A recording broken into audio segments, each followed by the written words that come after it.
ঢাকার ঐতিহ্যবাহী cinema hall Madhumita cinema hall বরবাদের ব্যবসা করে প্রথম 5 দিনেই মালামাল হয়ে গেল। আমার তো মনে হয় মধুমিতা সিনেমা হলও প্রথম 5 দিনে যে বক্স অফিস কালেকশনটা তারা শুধু নিজেদের সিনেমা হল থেকে তুলেছে, এর আগে জীবনে কোনোদিনও প্রথম শুরুর 5 দিনে কোনো সিনেমার দ্বারা এই ব্যবসাটা করতে পারেনি মধুমিতা। 5 দিনে অলমোস্ট 50 লাখ টাকার গ্রস কালেকশন শুধুমাত্র ঢাকার মধুমিতা সিনেমা হল থেকে। হ্যালো আমার সাকিবিয়ান ভাইরা বোনেরা, চলে এলাম আরও একটা নতুন ভিডিও নিয়ে। আশা করছি তোমরা সকলে খুব ভালো আছো। আমি সারাদিন বাড়ি ছিলাম না, তোমাদের সৃঞ্জয়দা ভিডিও বানিয়েছে সকাল থেকে, আমি এক্ষুনি বাড়িতে ফিরেছি এবং এখন ব্যাক টু ব্যাক অনেকগুলো কন্টেন্ট আসবে চ্যানেলে। সকল সাকিবিয়ান ভাইরা বোনেরা আমাকে অনেক কন্টেন্ট ইনবক্স করেছো, অনেকে মেসেজ করেছো, কমেন্ট করেছো, আমি সব কিছু নিয়ে কথা বলার চেষ্টা করব। শুধু তোমাদের কাছে একটাই অনুরোধ যে ভিডিওগুলো তোমরা দেখতে থেকো, আর ভালো লাগলে একটু লাইক করো, একটু শেয়ার করো, একটু কমেন্ট করে জানিও যে কেমন লাগছে। আমরা জানি গোটা বাংলাদেশ এখন বরবাদ ঝড়ে উত্তাল, বরবাদময় হয়ে গেছে সব, চারিদিকে শুধু বরবাদ। ঢাকার ঐতিহ্যবাহী মধুমিতা সিনেমা হল থেকে ঈদের 5ম দিনে অর্থাৎ গতকাল গ্রস কালেকশন হয়েছে 7,64,000 টাকা। 7,64,000 টাকা শুধুমাত্র মধুমিতা সিনেমা হলের গ্রস কালেকশন হয়েছে গতকালের ডেটে।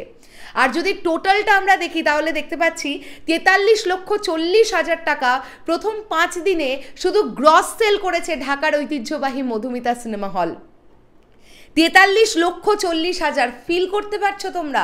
আমার তো কোথাও গিয়ে মনে হয় যে আজকে যে কালেকশনটা মধুমিতা করছে, আগামীকালই আমরা এটা চোখ বন্ধ করে পেয়ে যাব যে 50 লাখ প্লাস গ্রস কালেকশন হয়ে গেল মধুমিতার। এটা তো আমার ধারণা। তো চারিদিকে কি হচ্ছে তোমরা ফিল করছো? প্রত্যেক দিন প্রতিটা শোয়ে একই চিত্র আমরা দেখতে পাচ্ছি, আজকেও তাই। আমাকে সাকিবিয়ান ভাইরা বোনেরা ফুটেজ পাঠিয়েছে, ভিডিও করে পাঠিয়েছে যে দিদি দেখো ঢাকার ঐতিহ্যবাহী মধুমিতা সিনেমা হলে আজকে দর্শকের উপচে পড়া ভিড়টা শুধু দেখো। ইতিমধ্যেই মধুমিতার বিরুদ্ধে আবারও টিকিট ব্ল্যাকের অভিযোগ উঠে গেছে, এবং শুধু এটা মধুমিতা বলে নয়, আমি আরও একটা বাংলাদেশের সিঙ্গেল স্ক্রিনের কথা বলছি। যশোরের মণিহারের ওপরেও কিন্তু এই যে কথাটা উঠছে যে ব্ল্যাকে টিকিট বিক্রি, যশোরের মণিহারের প্রতিও কিন্তু এই একটা অ্যালিগেশন উঠেছে, দর্শক কিন্তু দিচ্ছেন। সত্যি মিথ্যে আমি জানি না, কারণ আমি তো বাংলাদেশে নেই। তোমরা বলতে পারবে যে এক্স্যাক্টলি যশোরের মণিহারেও কি ব্ল্যাকে টিকিট বিক্রি হচ্ছে? 200-300 টাকার টিকিটগুলো কি 600, 700, 800, কেউ 1000, কেউ 1200 এরকম টাকাতে টিকিট বিক্রি করছেন?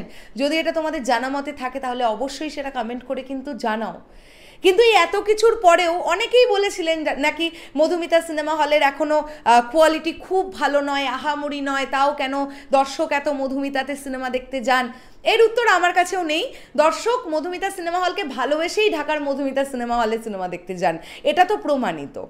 নাহলে প্রথম 5 দিনে 43 লক্ষ টাকা গ্রস কালেকশন করতে পারে? তোমরা ভাবতে পারছো কি পরিমাণ সেল হচ্ছে? আর এই যে ব্ল্যাকে যে টিকিটের গল্পগুলো না, এগুলো কিন্তু কোনোটাই অফিসিয়াল এই বক্স অফিসের মধ্যে নেই। ব্ল্যাক যেগুলো হচ্ছে সেগুলো সব সাইড কেটে কেটে সাইড হয়ে যাচ্ছে, ওই অ্যামাউন্ট আমরা কেউ জানতে পারছি না। যেটা অফিসিয়াল জানতে পারছি সেটা অরিজিনাল টিকিট প্রাইসে, যে টিকিট কেটে দর্শক সিনেমা দেখেছে ওই টিকিট প্রাইসটা, এটা ওই বক্স অফিসটা যে 7,64,000 গতকালের ডেটে। এরপরে যে কত অ্যামাউন্টের টিকিট ব্ল্যাক হয়ে গেছে তার কোনো ইয়ত্তা নেই এই 5 দিনে। আজকে 6ষষ্ঠতম দিন চলছে। সো এটাই বলবার যে চারিদিকে বরবাদ ভীষণ পজিটিভলি চলছে, এবং বরবাদ শুধুমাত্র বাংলাদেশ থেকেই 52-53 কোটি টাকা বক্স অফিস করে ফেলাটা কোনো ব্যাপার নয়, কোনো ব্যাপার নয় যদি এই ধারাটা অব্যাহত থাকে। শেষ করলাম এই ভিডিওটা, আসছি আবার খুব শিগগিরই খুব তাড়াতাড়ি নতুন একটা ভিডিও নিয়ে। তাহলে এখনের জন্যে টাটা।